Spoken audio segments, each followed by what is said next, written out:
Your fire just died. Not sputtered, not struggled, died. You worked that ferro rod until your knuckles bled, or you flicked that lighter so many times the flint wheel doesn't even spark anymore, and what you're left with is a pile of scorched tinder that never turned into flame, and a sky that is losing its light fast. If you've ever been in this exact moment, you know the specific kind of panic that sets in, because fire isn't just warmth, it's psychological safety, and when it's gone, your brain starts screaming that you're in real trouble. Here's what I need you to understand right now in this video before we go any further. Fire is the best tool for surviving a cold night. It is not the only tool. Humans made it through entire ice ages with nothing but body heat, shelter, and smart decisions, long before anyone figured out how to reliably strike a spark. Tonight, without flame, you can still make it through, but only if you stop wasting time chasing a fire that isn't coming and start executing a completely different plan, right now while you still have light to work with. So here's exactly what we're doing. I'm giving you 9 field-tested methods for staying warm without fire, in the exact order you should actually use them, starting with the one thing almost everyone gets wrong in the first 5 minutes after their fire fails. Method 6 is the one almost nobody thinks about until it's too late, and Method 9 might be the most important one on this entire list, even though it has nothing to do with your body at all. Let's get into it. Before Method 1, one mental rule that changes everything: give yourself a hard cutoff. If you don't have an actual flame within the next 10 to 15 minutes, stop trying. I know that feels wrong. Every instinct is telling you to keep striking that lighter, keep spinning that bow drill, keep blowing on that coal that might just catch if you try one more time. But every minute you spend chasing fire after it's genuinely failed is a minute you're not building shelter, not drying your clothes, not doing any of the things that will actually keep you alive tonight. Your body loses heat 4 different ways. Conduction, when you're touching something cold. Convection, when wind strips heat straight off your skin. Radiation, when your body just loses heat into open space. And evaporation, when wet clothing or sweat pulls heat out of you as it dries. Every method I'm about to give you attacks one or more of those 4 heat thieves directly. Keep that in your head, because it's going to make everything that follows make a lot more sense. Method 1. Before anything else, get out of the wind and off the ground. This is priority number 1, full stop, and it comes before every single other method on this list. Wind chill alone can turn a survivable night into a dangerous one, because convection never stops working against you. Every gust pulls warm air off your skin and replaces it with cold air, over and over, all night long, and it adds up faster than people expect. Look for a natural windbreak first. A fallen tree, a rock overhang, a thick stand of brush, even a dip or depression in the ground. Nature has usually already built half of your shelter for you, and your job is just to find it. If there's nothing natural available, build a simple lean-to. You do not need impressive log cabin skills here. Lean one long branch against a stump or a low fork in a tree, stack smaller branches against it at an angle, and pile on leaves, pine boughs, ferns, whatever you've got, until you've built a wall between yourself and moving air. It does not need to be pretty, it needs to block wind. And here's the detail almost everyone skips. Insulate underneath your body, not just around it. The ground pulls heat out of you through direct contact faster than the air does, especially if that ground is even slightly damp. Pile up a thick layer, at least 6 inches compressed, of dry leaves, pine needles, grass, or bark, before you ever lie down on it. If you're carrying a pack, sit or lie on it. Anything between your body and bare earth is a real win. And keep your shelter small, just big enough for your body. A tight space traps and holds your own body heat far better than a roomy one. This isn't camping, this is a heat box, and small means warm. Method 2. If you're carrying an emergency blanket, a contractor bag, or a poncho, this is the moment it earns its place in your pack. These thin, often mocked pieces of gear are genuinely powerful because they attack radiant heat loss directly. A Mylar emergency blanket reflects a huge percentage of your body's radiated heat straight back at you, and it looks like a joke, right up until it's the only thing standing between you and hypothermia. Wrap it as close to your body as you reasonably can, reflective side facing in, and seal off the gaps where air can escape, around your neck, at your wrists, near your feet. If you've got a trash bag or a contractor bag instead, cut a head hole and 2 armholes and wear it like a poncho, either under your outer layer or as an additional shell around your whole body once you're already bundled up. No emergency blanket and no trash bag? A dry rain jacket or poncho works on the exact same principle, sealing a pocket of warmed air around your body and blocking wind from stripping it away. One thing people get wrong here: don't put the reflective layer directly against bare, sweaty skin if you can avoid it. Trapped moisture against skin can actually speed up heat loss through evaporation once you stop moving. Ideally, this goes over a dry base layer, working as your outermost shield against wind and radiant loss. This one feels completely backwards when you're already cold, but it might be the single most important move on this entire list. Strip out anything wet and dry what you can before you bundle up. I know taking clothes off in the cold feels insane, but wet fabric against your skin is a heat loss machine, because evaporative cooling means damp clothing can pull heat out of your body many times faster than dry clothing at the same exact temperature. A soaked cotton shirt in cold air is genuinely dangerous, because cotton holds on to moisture and loses almost all of its insulating value once it's wet. That old backcountry saying, "Cotton kills," exists because it's true. If any base layer is wet from sweat, rain, or a stream crossing, take it off if you have literally anything dry to swap it with. Even a spare shirt from your pack, a bandana used as extra layering, or dry leaves stuffed between your remaining layers in a real pinch. If you've got nothing dry to change into, wring out what you're wearing as thoroughly as you can, and let it air out for a few minutes while you're doing physical work on your shelter.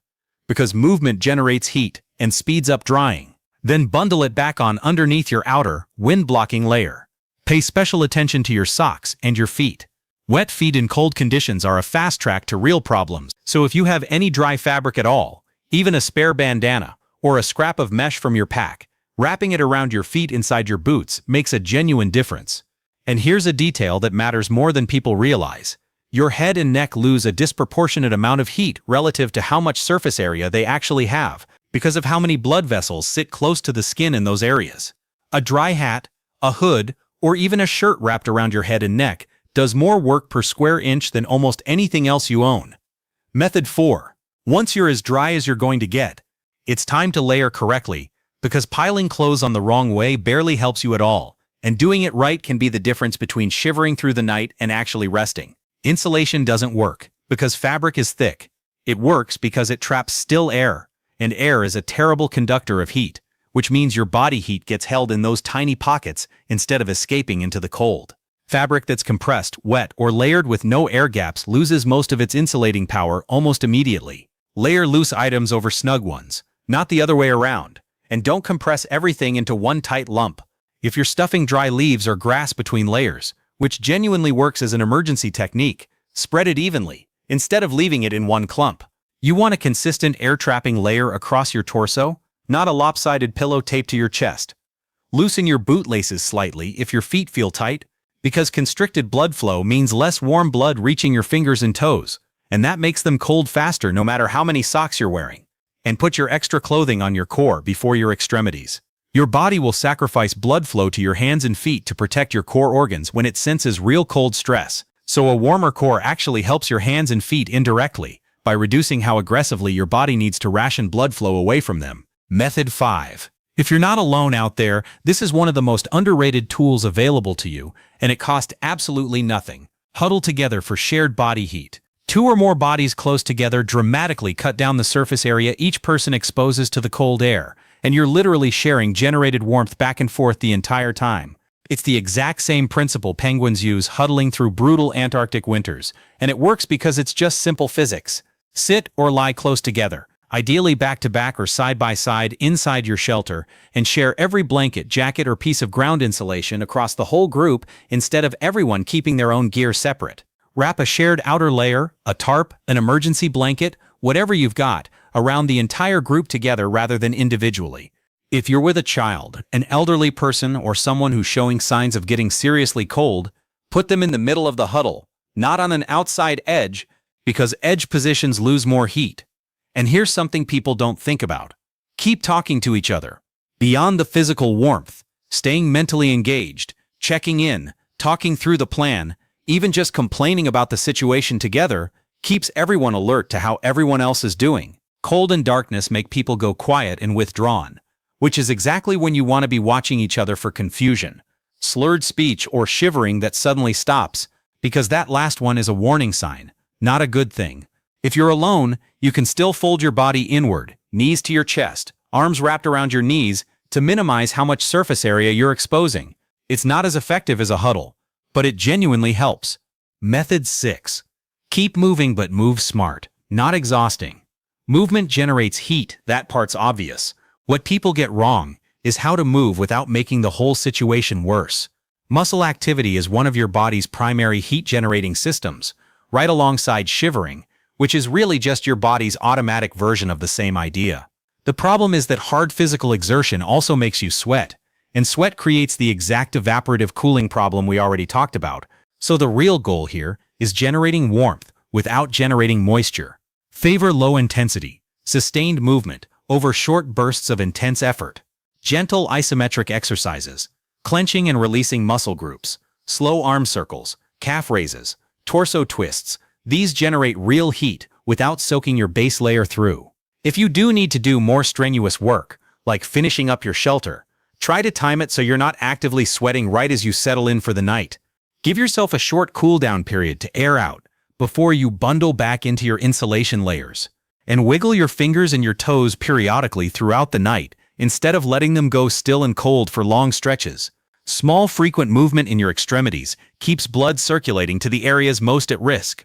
One thing to understand clearly, shivering is actually doing its job. It is not a sign that something's going wrong. It's your body's built-in furnace working exactly as designed. Don't fight it by tensing up to try and stop it. Let it happen, because it's generating real usable heat.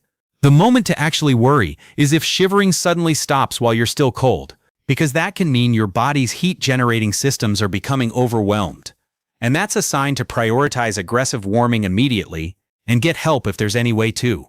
Method 7. Use heated objects as portable warmth.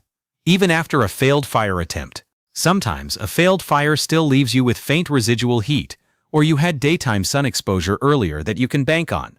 Here's how to use stored heat even without an active flame.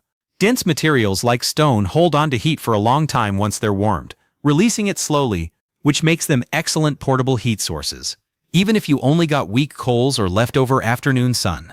If you got any coals or embers at all, even ones too weak to sustain an actual fire, place smooth, dry rocks near them, and I mean dry, never wet rocks, because trapped moisture inside stone can cause it to crack or even explode when it's heated.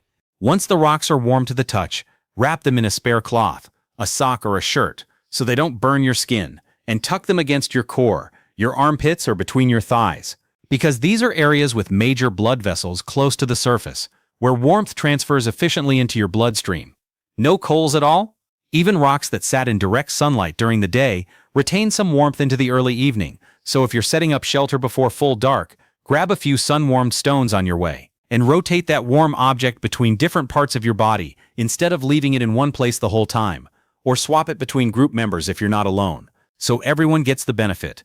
If any ember source is still available, refresh the heat periodically, almost like a slow-release heat pack you keep recharging. Method 8. Prioritize your core and your pulse points above everything else. This ties several earlier methods together into one clear principle. Not every part of your body matters equally when you're managing limited warmth. Your body has major blood vessels running close to the surface of the skin at your neck, your wrists, your armpits, and your groin. Warming or protecting from cold, these specific points has an outsized effect on your overall core temperature, because blood passing near the skin in these areas picks up or loses heat efficiently, and then carries that heat throughout your entire circulatory system. If you've got any warm object, warm hands, or extra insulating material, prioritize these pulse points before anything else. Tuck your hands into your armpits. Press a warmed rock or cloth against your neck or your groin. Wrap a scarf, bandana, or spare clothing snugly around your neck to seal in warmth right at that major vessel junction.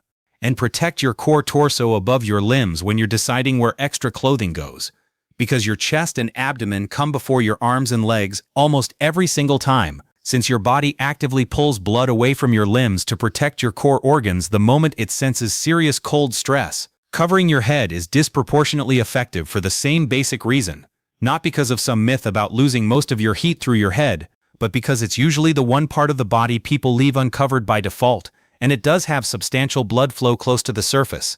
If you've got a hat, a hood, or spare fabric and nowhere obvious to put it, your head is rarely a bad choice. And method 9, the last one, and honestly maybe the one that determines whether the other 8 even get executed properly.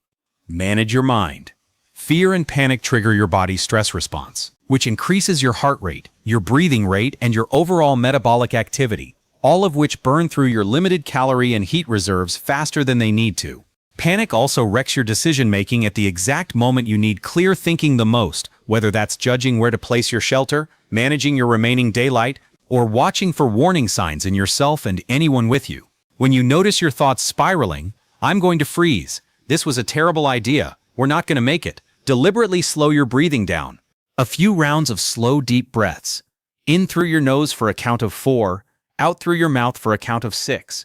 Measurably calms your nervous system and puts you back in a state where you can actually think through the next step instead of just reacting to fear. Break the night into small, manageable chunks instead of staring down the entire idea of surviving until morning as one massive, overwhelming task. Focus on the next 20 minutes. Finish the shelter wall. Then get dry. Then settle in and check on everyone with you. Small, completed tasks build a real sense of control, and that genuinely helps you cope through the hours ahead. Keep talking if you're in a group, because silence lets fear grow in the quiet, and a steady, calm voice, even just narrating what you're physically doing out loud, keeps your mind locked onto the present task, instead of catastrophizing about everything that could go wrong later. And remind yourself, honestly, that a single cold night without fire is survivable for the overwhelming majority of people who take these steps seriously. Fire is a massive convenience and a massive comfort, but it is not the only thing standing between you and morning. Your shelter, your dry layers, your shared body heat, and your steady mind are all doing real work right now, even without a single flame. So let's run it back one more time before you go out there and actually use this. Shelter and windbreak first, off the ground, kept small. Reflective layer sealed close to trap radiant heat. Strip out wet fabric and dry what you can, prioritizing your feet and your head. Layer loose over snug and trap the air instead of compressing it away. Huddle if you're not alone, fold inward if you are. Move gently and steadily. Don't fight the shiver and watch for it stopping. Bank any available heat into warm rocks and rotate them to your pulse points. Prioritize your neck, wrists, armpits, and groin with whatever warmth you've got left. And manage your breathing and your mind, because panic is its own kind of heat loss that nobody talks about enough. None of this replaces fire. Fire is still the best tool in almost every cold weather scenario there is. And if you get a second wind and a dry striker later in the night, absolutely go back and try again, once your shelter's solid and you're not actively fighting off hypothermia anymore. But tonight, without it, you are not helpless. You've got a plan now, and that matters more than most people realize in the exact moment the light starts fading and the temperature starts dropping.